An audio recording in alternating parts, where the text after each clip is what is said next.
Aleluia, aleluia, graça e paz, queridos, que Deus abençoe a todos aí que vão estar em contato aí com esse áudio live, né, essa ferramenta aí preciosa que nos une nesses dias aí difíceis, né, e se Deus quiser, os últimos dias aí dessa quarentena, né, que nos foi imposta aí, para as devidas providências governamentais que precisavam ser tomadas. Bom, vamos dar seguimento aí ao nosso projeto, o projeto de João, Evangelho segundo São João, capítulo por capítulo, falando da liderança inspiradora de Jesus no Evangelho segundo São João. Nós já estamos aí, né, mais uma vez aí no capítulo 14, e eu tentei sexta-feira eu tentei fazer uma áudio live da rua, e tava tudo certo, né, de eu fazer essa áudio live da rua, só que a minha bateria começou a cair, e eu então assim perdi a concentração no que eu estava fazendo. Eu achei por melhor encerrar, né, a live e fazer em casa, né, da maneira como eu gosto de fazer, falando com propriedade e falando com excelência, para abençoar a vida dos irmãos. Bom, então hoje nós estamos aí então novamente, mais uma vez, né, nesse comentário, nesse capítulo reeditado. Vai ser uma reedição do que eu falei, para falar com propriedade e falar com... falar de sexta-feira, mas não pude falar bem. Capítulo 14 de João, que é o capítulo onde João começa a descrever o discurso de Jesus. No capítulo 13 do Evangelho segundo São João, João vai se esforçar para descrever um ambiente, né? Ele achou por bem que nós deveríamos saber o que estava acontecendo naquele cenáculo naquela noite, como estava o ambiente, como estava o clima, né? Então ele gastou o capítulo 13 para falar desse clima, para falar do protagonista, que é Jesus, e dos coadjuvantes, né, dos atores coadjuvantes que estavam ali naquela cena. E ele achou por bem então gastar um tempo para nos fazer ter um vislumbre de como aquela noite ela tinha começado de maneira terrível, e como em meio, né, a todo aquele clima pesado, Jesus revelava uma das suas maiores qualidades como líder. Jesus é um líder inabalável, né? E enquanto Jesus está de maneira externa enfrentando, né, aqueles elementos difíceis de serem admitidos, né? Primeiro foi a sua morte, depois a fraqueza dos seus discípulos, a traição de amigos. Bom, era muita coisa que estava acontecendo ao redor de Jesus. Porém, o tempo precisava ser muito bem aproveitado, porque o tempo de Jesus já estava acabando. Então, nessa sessão privada do seu evangelho, porque do capítulo 13 ao capítulo 18, João vai estar nos revelando um momento privado do ministério de Jesus, aonde os discípulos, e nos revelando esse momento, então, João vai, como ele costuma fazer no seu evangelho, João vai dividir esse momento em duas cenas. Primeira cena externa, onde ele vai fazer questão de nos dizer como estava o ambiente, como estava aquela noite em que Jesus estava compartilhando com os seus discípulos. Bom, depois ele essa característica do ministério de Jesus, da liderança de Jesus, né? Ele agora vai para o discurso de Jesus. O capítulo 14, o capítulo 15, o capítulo 16 e o capítulo 17, eles vão revelar para nós o discurso de Jesus. Até então, né, Jesus tem demonstrado para nós aquilo que ele é na sua pessoa humana, na sua liderança humana. Agora, Jesus vai começar a dividir com os seus discípulos o que ele é como uma ideia, como um poder, como um ideal. Jesus vai falar sobre... Jesus vai apresentar 4 características que ele vai se transformar, né, quando ele ressuscitar, for aos céus e o Espírito Santo descer. Então Jesus está dizendo para nós, nesse discurso, né, sobre 4 características que ele vai trazer para a nossa vida, né, no momento que ele o princípio de todas as coisas, né? Jesus é o princípio, o meio e o fim de todas as coisas. Mas o discurso de Jesus eu não sou o fim de um projeto, eu sou o começo de um projeto. E é por isso, por se apresentar como o começo de algo novo, é que surge a questão do medo, né? Jesus vai falar para nós no versículo 12, no versículo 27, falando sobre essa questão de abraçar um novo projeto, um novo começo, ele vai dizer assim: deixe-vos a minha paz, não vou lá dou como o mundo a dá, não se turbe o vosso coração, nem se atemorize. A gente precisa lembrar que é no começo das coisas que a gente sente o medo do desconhecido, o medo de ser reprovado, o medo de não ser aceito, o medo de não fazer direito. Jesus está dizendo no capítulo 14 o seguinte: não pensem que eu vou começar esse projeto que eu estou confiando para vocês como um fim. Na verdade, eu sou o começo. Eu não estou me entregando para vocês como um fruto que se come, mas eu estou me entregando para vocês como uma semente que se planta. É assim que Jesus ele se apresenta. No Evangelho segundo São João 14, Jesus é a poderosa semente. Ele não é o fruto que alimenta. Aliás, ele não vai se colocar dessa maneira nesse discurso. Nem no capítulo 15, quando ele fala que ele é a videira, né? Ele não vai se colocar como o fruto em si, ele vai se colocar como a planta, mas isso aí a gente vai falar quando chegar em João 15. Em João 14, Jesus está dizendo: eu não sou o fim desse projeto, eu sou o começo dele. E para reforçar isso, no versículo 12, ele vai dizer assim para os seus discípulos, né? No versículo 12 de João 14, ele vai dizer assim: em verdade vos digo, que aquele que crê em mim fará também as obras que eu faço, e outras maiores fará, porque eu vou para junto do meu Pai. Então Jesus se apresenta para nós em João 14 como aquele que é a poderosa semente. Sabe, queridos, eu na sexta-feira não consegui falar isso como eu queria falar, né? E eu queria voltar, e eu estou voltando de novo a esse assunto, porque eu acho ele muito sério, muito importante para a igreja. Porque o que nós temos visto hoje é que parece que muitas pessoas que amam Jesus verdadeiramente, tá? Eu não posso falar do amor delas, que eu estaria me equivocando e sendo injusto e cometendo pecado, né? Mas parece que muitos de nós, 21 séculos depois, parece que não entenderam muito bem essa mensagem de Jesus em João 14.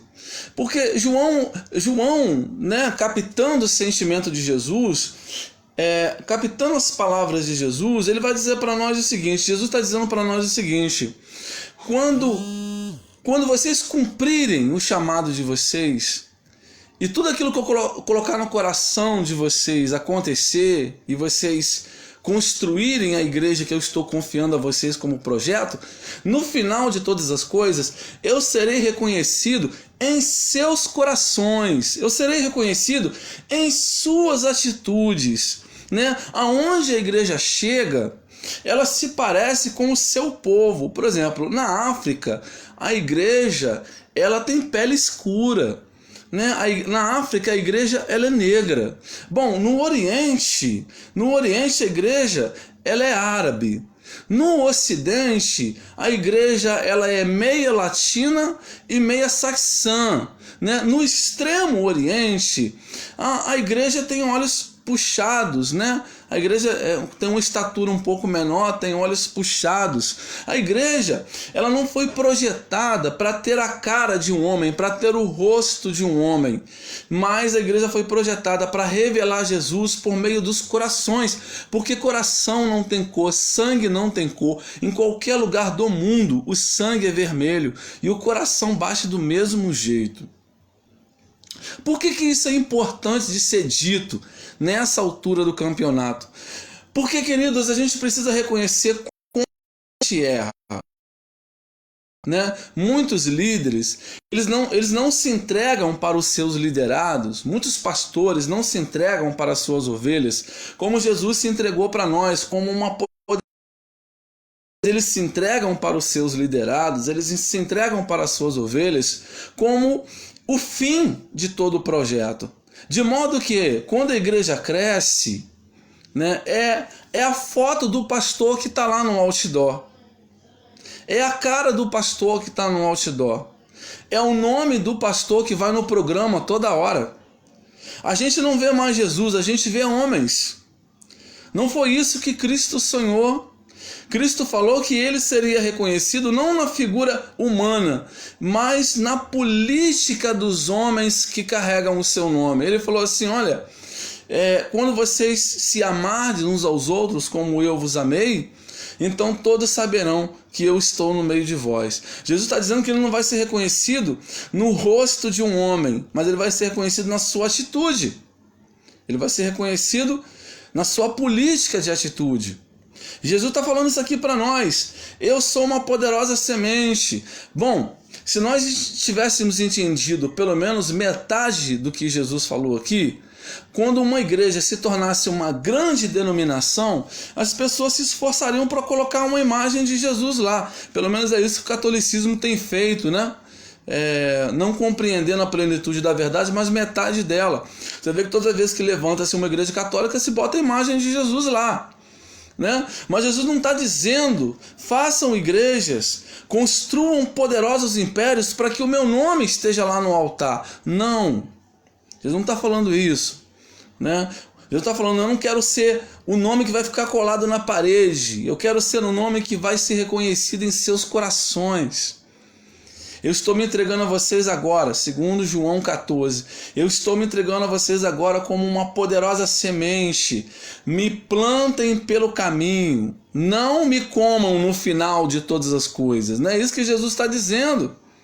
Por isso ele falou para os seus discípulos no versículo 12, está vendo essas coisas que eu estou fazendo? Quando eu virar a semente, vocês, por meio da minha vida, farão coisas maiores e coisas mais poderosas. Por isso, sabe, queridos, eu quero dizer para você que quando uma grande denominação cresce, ao invés de ser reconhecido como a igreja de Jesus, ela passa a ser reconhecida como a igreja do pastor presidente. Para exemplificar, né?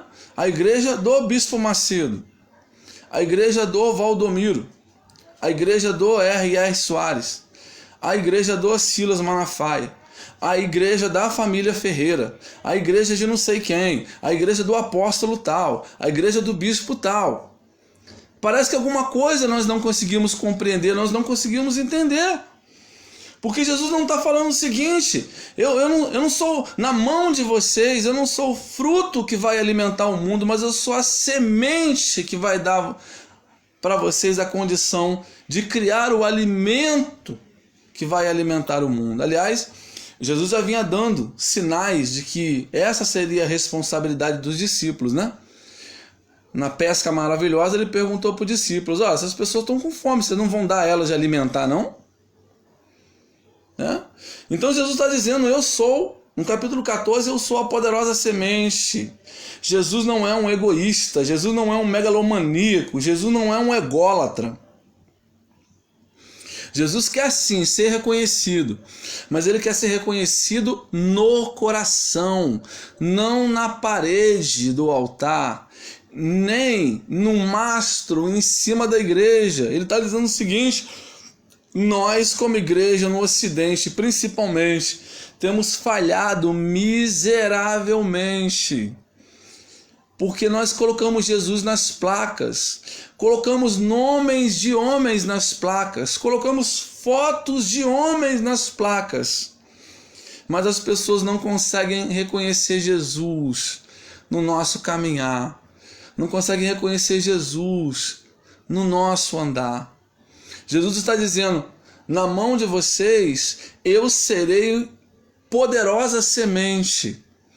O que ele está dizendo para nós é o seguinte: não pense que eu serei na mão de vocês uma igreja de 8.000 pessoas. Antes, eu serei na mão de vocês 8 igrejas de 1.000 pessoas.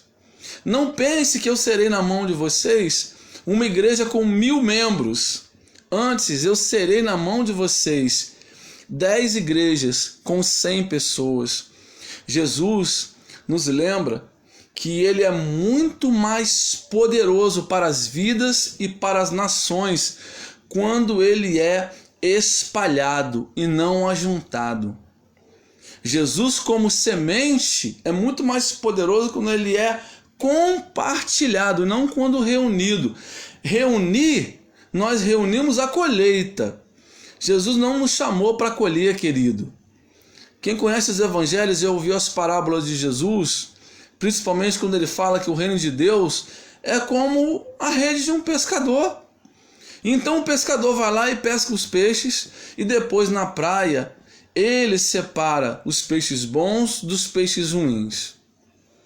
Jesus está dizendo o seguinte para vocês: na mão de vocês eu não sou a beira da praia, eu sou o alto do mar. Jesus está dizendo: eu sou a ideia, eu sou o começo, eu não sou o fim. Eu sou muito mais poderoso na vida de vocês quando vocês me espalham, quando vocês me semeiam, quando vocês me lançam sobre outras pessoas, do que quando vocês me reúnem. Vai chegar o tempo que nós seremos alimentados por Jesus, né? Escatologicamente falando, é disso que fala as bodas do Cordeiro, aquele momento em que nós estaremos com Jesus durante 7 anos no céu, né, onde ele vai nos alimentar, onde ele vai se revelar para nós como o pão da vida, como o vinho que dá vida, como o maná que veio do céu, como o trigo verdadeiro, como o alimento verdadeiro. É nesse momento das bodas do Cordeiro que ele será o nosso alimento, o alimento que vai nos alimentar para a eternidade. Mas nesse exato momento, Jesus, ele é a poderosa semente que nós espalhamos. E as pessoas reconhecem Jesus em nós quando nós vivemos a política do amor, não quando nós criamos mega catedrais, quando nós criamos mega basílicas, quando nós criamos mega templos. Jesus está falando o seguinte: vocês falham miseravelmente, achando que as pessoas vão me respeitar e vão me amar, porque vocês constroem templos luxuosos. Como se por acaso 10 aparelhos de ar-condicionado fosse fazer alguém amar mais Jesus ou menos Jesus. Como se por acaso ter uma vaga com seu nome no estacionamento da igreja fosse fazer você amar Jesus e confiar nele nos dias difíceis, no dia mau. Mas Jesus está dizendo: se vocês me levarem, se vocês me conduzirem como uma preciosa semente, eu garanto para vocês, vocês farão coisas maiores do que essas que vocês têm visto eu fazer. Não por acaso, querido, não por acaso. E a história sempre faz justiça. Não por acaso. Os maiores nomes da cristandade são reverenciados não pelo império que eles construíram, mas pela vida de serviço que eles prestaram. Qual foi a riqueza que Madre Teresa de Calcutá deixou? Qual foi a riqueza que Smith Gluyard deixou? Qual foi a riqueza que George Miller deixou? Qual foi a riqueza, qual foi o império megalomaníaco que Charles Spurgeon deixou? Qual a herança incontável, gigantesca e monstruosa deixada por Martinho Lutero? Aonde está o ouro de Martinho Lutero? Onde está a riqueza de Martinho Lutero? Todos esses homens entraram para a história do cristianismo pelo seu serviço, porque eles foram poderosos não em construir império, mas em espalhar a semente, e a semente é Jesus. Por isso eles se alegraram em Jesus, e por isso Jesus se alegra neles, porque neles, em homens como Paulo e Pedro e muitos outros ao longo da história, neles, Jesus reconheceu a sua profecia como verdadeira. Esses homens fizeram coisas maiores, fizeram coisas poderosas, porque eles sempre carregaram Jesus como uma semente, não como um fruto em si, o fruto que se coloca na bolsa, o fruto que se come. Não, Jesus é uma semente. Eu vou entregar a semente de Jesus para você. Você vai fazer a sua plantação, você vai mudar a sua vida por meio da sua fé, porque a fé vem pelo ouvir, e o ouvir da palavra de Deus. Então, aqui pegando esse conjunto de ensinos de Jesus, e vão ser 4 ministrações de Jesus, né? Que João vai captar, João vai reunir.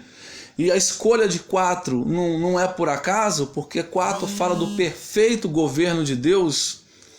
4 fala do governo perfeito de Deus. Todas as coisas que governam o mundo perfeitamente, elas estão regidas sobre o número 4. São 4 estações do ano, né? O vento sopra dos 4 cantos da terra, a mesa tem 4 pernas, o carro tem 4 rodas, a cadeira tem 4 pés, né? Os querubins que ladeiam o trono de Deus são 4.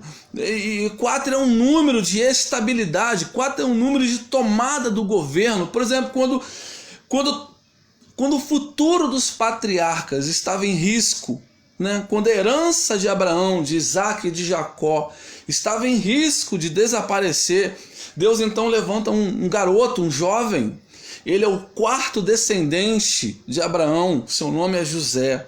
E por meio desse 4º descendente, que é José, Deus restaura, Deus salva, Deus mantém a promessa para Abraão, Deus mantém a linhagem do povo, Deus mantém o projeto de salvação. Então, esse 4 ele não é escolhido por acaso. 4 também é um número dos evangelhos, que representam a totalidade da mensagem da salvação, das boas novas, né? Então, naquela noite, naquela tempestiva noite, naquela escura e difícil e amargurosa noite, Jesus vai liberar um discurso.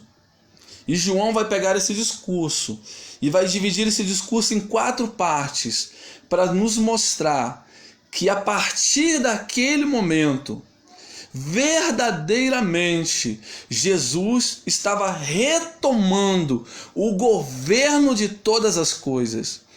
Jesus estava trazendo para o plano original aquilo que estava no coração do Pai.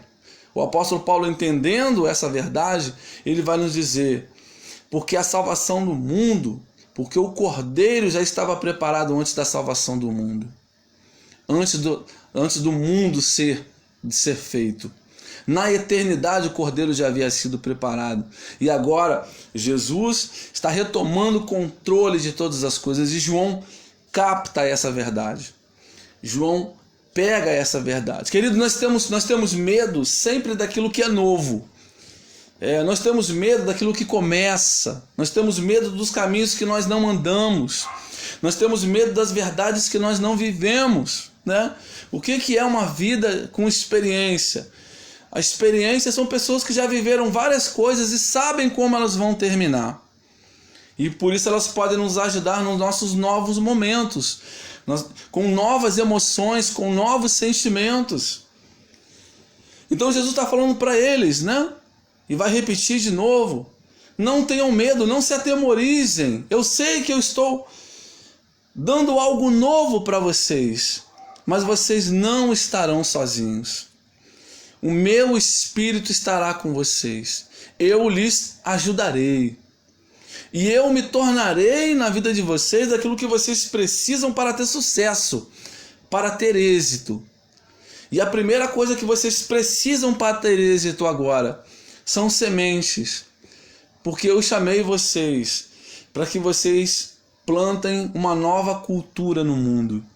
Vocês serão responsáveis por um novo cultivo para as nações, para a humanidade.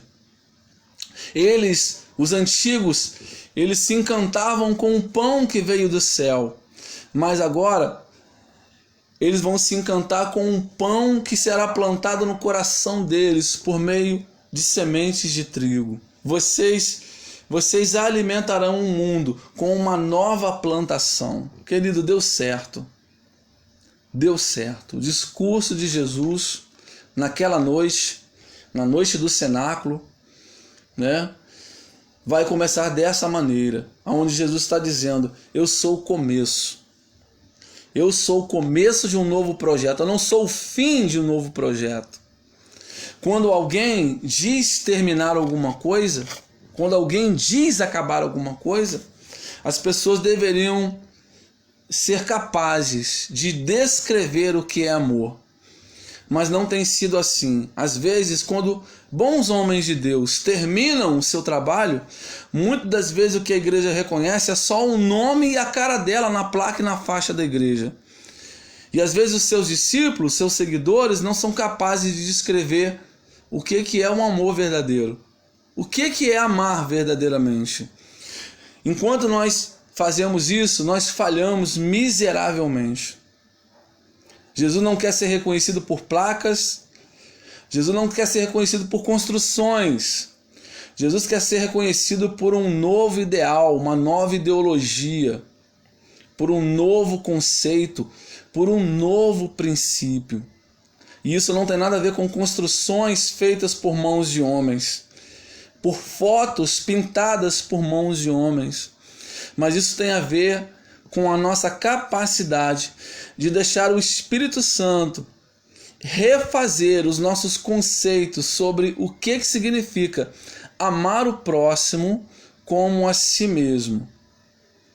Ao longo dos séculos da história cristã, muitos homens, para o nosso próprio bem, graças a Deus, se dedicaram a essa verdade de João 14. Não desejaram com as suas vidas serem grandes, serem poderosos, colocarem o seu nome na história.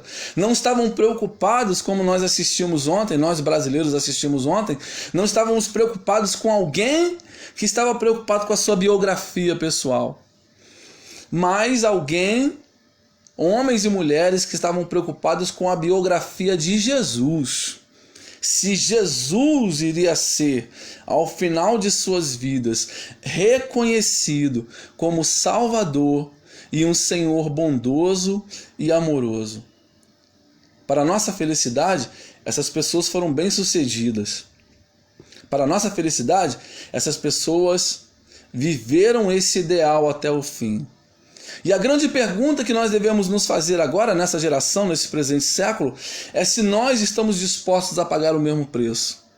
Ou se nós seremos mais um que no final da nossa vida, das nossas forças físicas, do nosso vigor, da nossa jovialidade, tudo que vai sobrar de nós vai ser uma foto na parede, algumas pregações no YouTube, um livro escrito com seu nome. Fomos chamados, sabe, queridos, para fazer muito mais. Fomos chamados para ser um sactel que carrega Jesus como preciosas sementes de uma nova cultura, de um alimento que tem o poder não só de alimentar, como de transformar a vida das nações. Dessa maneira, com essas palavras, Jesus começa o seu discurso naquela noite. E ele ainda vai falar mais 3 coisas que são poderosas. E nós vamos voltar então num próximo áudio. Se Deus quiser, na segunda-feira, tudo correr bem, nós voltamos então com João 15. João 15 é aquele capítulo bem conhecido onde Jesus se apresenta como a videira verdadeira.